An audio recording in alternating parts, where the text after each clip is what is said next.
जो माणूस रात्री रंगमंचावर भरजरी कपडे घालून एकदम दिमाखात राजा किंवा देव म्हणून वावरतो, तोच माणूस पहाटे प्रयोग संपल्यावर स्वतःच्या सामानाचा जड पेटारा स्वतःच्याच डोक्यावर उचलून एसटी स्टँडकडे पायी चालत जातो. मित्रांनो, शेकडो वर्ष कोकणातील दशावतार, रत्नागिरीतील नमन आणि विदर्भातल्या झाडीपट्टी किंवा खडी गंमत करणाऱ्या तळागाळातील कलाकारांची हीच अवस्था होती. एकीकडे लावणी आणि तमाशाला मोठे सन्मान मिळायचे, पण दशावतार आणि नमन सारख्या कलांना सरकारनं साधा भावही दिला नाही. सरकारी सिस्टीममध्ये नाटक म्हणायचं असेल तर त्याची छापील स्क्रिप्ट लागते, पण आपला दशावतार किंवा झाडीपट्टी तर 100% उत्स्फूर्त असतो. कुठलीही स्क्रिप्ट नाही. पण स्क्रिप्ट नाही म्हणजे हे नाटकच नाही असा अजब तर्क लावून प्रशासनानं यांना कायम नाकारलं. दुसरं सर्वात मोठं कारण म्हणजे गरिबी.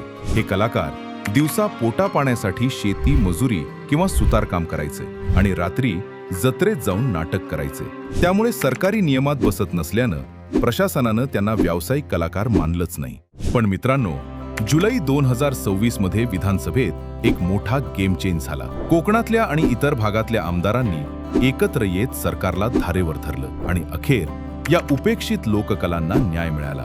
आता दशावतार, नमन, झाडीपट्टी आणि खडी गंमत या सगळ्या लोककलांचं सरकारी अनुदान चक्क 2.22 कोटींवरून दुप्पट करून 4.40 कोटी रुपये करण्यात आले. आता मधले मालक किंवा दलाल गायब होणार. या अनुदानाचे 50% पैसे आता थेट रात्रभर जागून काम करणाऱ्या खऱ्या कलाकारांच्या बँक खात्यात जमा होणार आहेत. या कलाकारांना आता हक्काचा राज्य सांस्कृतिक पुरस्कार आणि अधिकृत ओळखपत्रे सुद्धा मिळणार आहेत. अखेर इतक्या वर्षानंतर या रात्रीच्या राजाला खऱ्या अर्थानं राजाश्रय मिळालाय. पण मित्रांनो, आपल्याच मातीतल्या जुन्या आणि खऱ्या कलाकारांना साधा मान सन्मान आणि हक्क मिळवून देण्यासाठी दरवेळी असा राजकीय संघर्षच करावा लागणं हे आपल्या सिस्टीमचं मोठं अपयश नाही का?